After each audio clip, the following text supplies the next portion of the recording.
প্রিয় দশম শ্রেণীর ছাত্রছাত্রীরা, আজকে আমি তোমাদের এবিটিএ টেস্ট পেপার 2024-25 থেকে 317 নম্বর পেজে যে 3-এর দাগে অর্থাৎ বিভাগ গয়ে 2 নম্বরের কোশ্চেনগুলি আছে তার আনসারগুলি আলোচনা করব।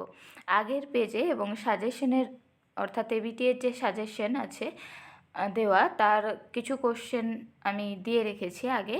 তোমরা চাইলে প্লেলিস্ট চেক করে দেখে নিতে পারো। চলো তাহলে শুরু করা যাক। প্রথম কোশ্চেন আছে, চোখের কোন কোন দৃষ্টিজনিত ত্রুটি সংশোধনের জন্য অবতল লেন্স যুক্ত ও উত্তল লেন্স যুক্ত চশমা ব্যবহার করা হয়?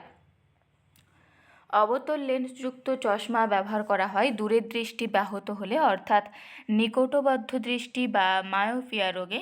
আর উত্তল লেন্সযুক্ত চশমা ব্যবহার করা হয় নিকটের দৃষ্টি ব্যাহত হলে, অর্থাৎ দূরবদ্ধ দৃষ্টি বা হাইপারমেট্রোপিয়া রোগে। পরের কোশ্চেন আছে, মানবদেহে মেরুদণ্ডে এবং খাদ্যনালীতে উপস্থিত নিষ্ক্রিয় অঙ্গের নাম।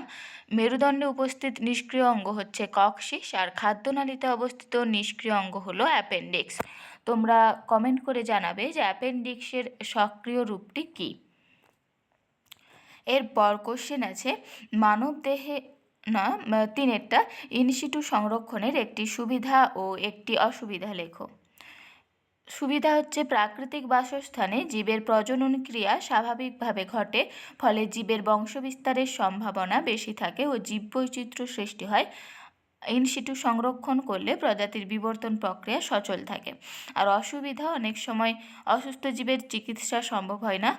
অতিরিক্ত পর্যটন সংরক্ষণে মাঝে মাঝে সমস্যা সৃষ্টি করে, আর এই পদ্ধতিতে সংরক্ষণ অত্যন্ত ব্যয়বহুল হয়। এখানে একটি করে চেয়েছে, আমি বেশি করে দিয়ে রাখলাম, তোমরাও করে রেখো, কখন কটা চাইবে বোঝা যায় না। তারপরের কোশ্চেন আছে 4-এরটা, মিওসিস কোষ বিভাজন কিভাবে প্রজাতির ক্রোমোজোম সংখ্যা ধ্রুবক রাখে? ক্রোমোজোম সংখ্যার হ্রাস ঘটিয়ে, যেমন মিওসিসের ফলে ডিপ্লয়েড মাতৃকোষের ক্রোমোজোম সংখ্যা হ্রাস ঘটিয়ে হ্যাপ্লয়েড জনন কোষ সৃষ্টি হয়। দুটি হ্যাপ্লয়েড জনন কোষ মিলিত হয়ে পুনরায় ডিপ্লয়েড কোষ সৃষ্টি হয়। ক্রোমোজোম সংখ্যার হ্রাস না ঘটলে প্রজাতির ক্রোমোজোম সংখ্যা 2n থেকে 4n, 8n, 16n হারে বেড়ে যেত। সুতরাং মিওসিসের ফলে ক্রোমোজোম সংখ্যার হ্রাস ঘটে প্রজাতির ক্রোমোজোম সংখ্যা বংশ পরম্পরায় ধ্রুবক থাকে। এরপর কোশ্চেন আছে, পিটুইটারি থেকে নিঃসৃত হরমোনের নাম। থাইরয়েড স্টিমুলেটিং হরমোন আর সোমাটোট্রপিক হরমোন। 6-এরটা, বর্তমানে ভারত হলো বিশ্বের সবচেয়ে জনবহুল দেশ, এরকম জনসংখ্যা বৃদ্ধির কারণগুলি কী কী? চিকিৎসা পদ্ধতি উন্নতি। ভারতে বা সব জায়গায় চিকিৎসার পদ্ধতির উন্নতি, টিকাকরণের সাহায্যে প্রাথমিক অবস্থা থেকেই বিভিন্ন মারণ রোগকে প্রতিরোধ করার ফলে মানুষের মৃত্যুর হার অনেক কমে গেছে এবং জীবনী শক্তি বৃদ্ধি পেয়েছে, যা মানুষের গড় আয়ু বৃদ্ধির মাধ্যমে জনসংখ্যা বৃদ্ধি ঘটাচ্ছে। পর্যাপ্ত খাদ্য সরবরাহ, কৃষিবিদ্যায় উন্নতির ফলে খাদ্যাভাবের সমস্যার সমাধান হয়েছে, যা জনসংখ্যা বৃদ্ধিতে সাহায্য করে। আর শিক্ষার অভাব ও অন্ধ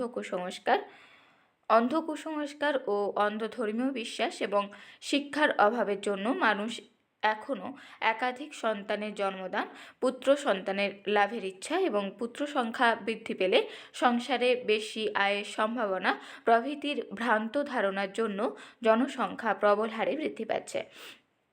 প্রথমে তোমরা হেডিং দিবে যে ভারতে জনসংখ্যা বৃদ্ধির কারণ, আমার হেডিংটা দেওয়া হয়নি। এরপর কোশ্চেন আছে 7-এরটা, বংশগত রোগ প্রতিরোধে জেনেটিক কাউন্সেলিংয়ের ভূমিকা। রোগ নির্ণয়, আক্রান্ত ব্যক্তির রক্ত ও তার ডিএনএ পরীক্ষার মাধ্যমে এবং অতীত বংশ বিবরণী শুনে পেডিগ্রি বিশ্লেষণের মাধ্যমে রোগ সৃষ্টিকারী জিনের প্রকৃতি, অবস্থান প্রভৃতি নির্ণয় করা যায়।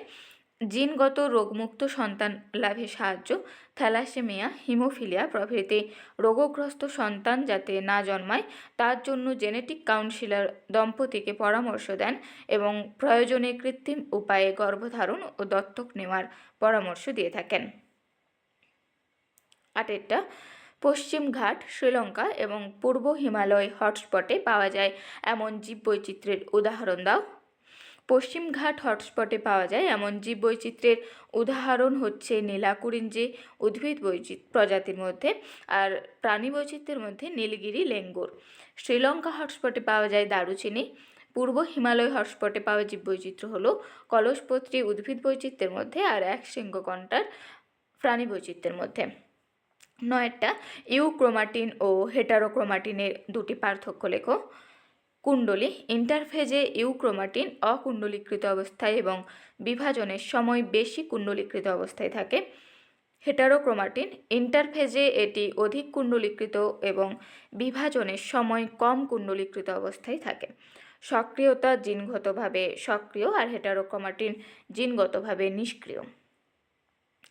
এরপর কোশ্চেন আছে 10এরটা, দরজায় ঘণ্টা বাজার শব্দ শুনে তুমি যেভাবে দরজা খুলবে সেই স্নায়বিক পথটি শব্দ ছকের মাধ্যমে দেখাও।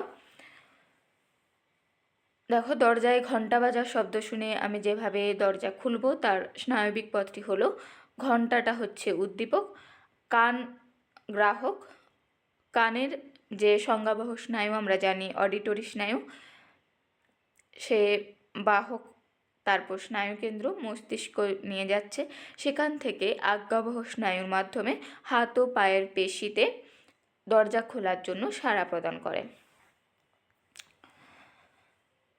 এরপর কোশ্চেন আছে 11টা, মেন্ডেলের স্বাধীন বিন্যাসের সূত্রটি লেখো।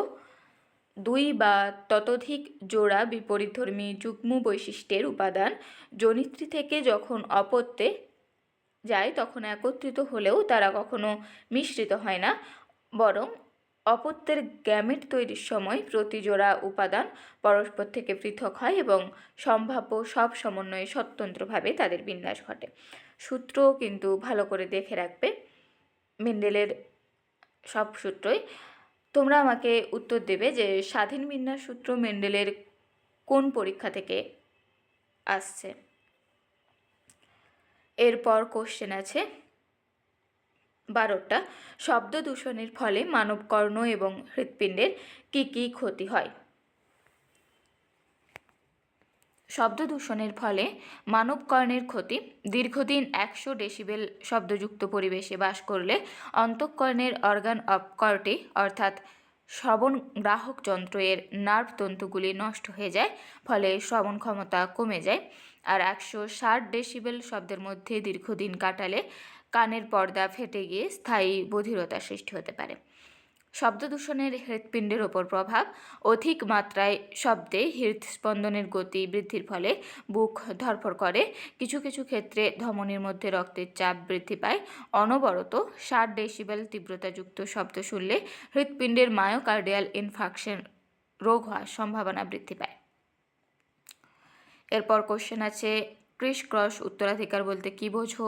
13টা, এক্স ক্রোমোজোম সংযোজিত প্রচ্ছন্ন জিনগুলি মাতার দেহ থেকে পুত্রের দেহে এবং পুত্রের দেহ থেকে পরবর্তী জনুতে কন্যার দেহে, আবার পিতার দেহ থেকে কন্যার দেহে এবং কন্যার দেহ থেকে পিতার পরবর্তী জনুতে পুত্রের দেহে, অর্থাৎ পিতা থেকে কন্যা আবার কন্যা থেকে পুত্র বা মাতা থেকে পুত্র পুত্র থেকে কন্যা মাধ্যমে যে বৈশিষ্ট্যটা স্থানান্তরিত হয় একে ক্রিস ক্রস উত্তরাধিকার বলে। আমি নিচে দেখো ক্রস করে দেখিয়ে দিয়েছি যে মাতা থেকে পুত্রে যাচ্ছে, আবার পরবর্তী জন্মতে পুত্র থেকে কন্যায় যাচ্ছে, আবার পিতা থেকে পরে কন্যায় যাচ্ছে, আবার কন্যা থেকে পরবর্তী জন্মতে পুত্রে যাচ্ছে। এরপর কোশ্চেন আছে সন্ধ্যামালতী গাছে অসম্পূর্ণ প্রকটতা দেখা যায় কিভাবে, বুঝিয়ে লেখো। পিতামাতার বিপরীত গুণের ফেনোটাইপ যখন অপত্যে প্রকটভাবে প্রকাশ পায় না, পরিবর্তে কোনো অন্তর্বর্তী বৈশিষ্ট্য প্রকাশ পায়, তখন তাকে অসম্পূর্ণ প্রকটতা বলে। যেমন সন্ধ্যামালতী গাছের বিশুদ্ধ লাল ও বিশুদ্ধ সাদা ফুল গাছের পরাগ সংযোগ ঘটালে প্রথম অপত্যজনিতে লাল বা সাদা ফুল না জন্মে সব গোলাপি ফুল সম্পন্ন গাছ জন্মায়। এখানে ক্রস করেও দেখিয়ে দিয়েছি, দেখো বিশুদ্ধ লাল অর্থাৎ ক্যাপিটেলার, বিশুদ্ধ সাদা স্মলার, তারপর গ্যামেট তৈরি হয়েছে দেখো মিওসিস বিভাজনের মাধ্যমে দিয়ে যে প্রথম অপত্যজনিতে তৈরি হয়েছে শঙ্কর গোলাপি। এখানে F2 জনু পর্যন্ত না দিয়ে তোমরা যদি F1 জনু পর্যন্ত দাও ক্রসটা তাহলেও কিন্তু চলবে, চেকার বোর্ড না দিলেও হবে, আমি তবু দিয়ে রেখেছি যদি ব্যাখ্যা পুরোটা করতে বলে তাহলে যাতে তোমরা করতে পারো। এরপর কোশ্চেন আছে 15টা, বিশ্রামরত একটি প্রাণী গমনে উদ্যত হলো, এর দুটি সম্ভাব্য কারণ লেখো। বিশ্রামরত প্রাণী খাদ্য সংগ্রহ, আত্মরক্ষার জন্য, প্রজননের জন্য বা অনুকূল পরিবেশের সন্ধানের জন্য গমন করতে পারে।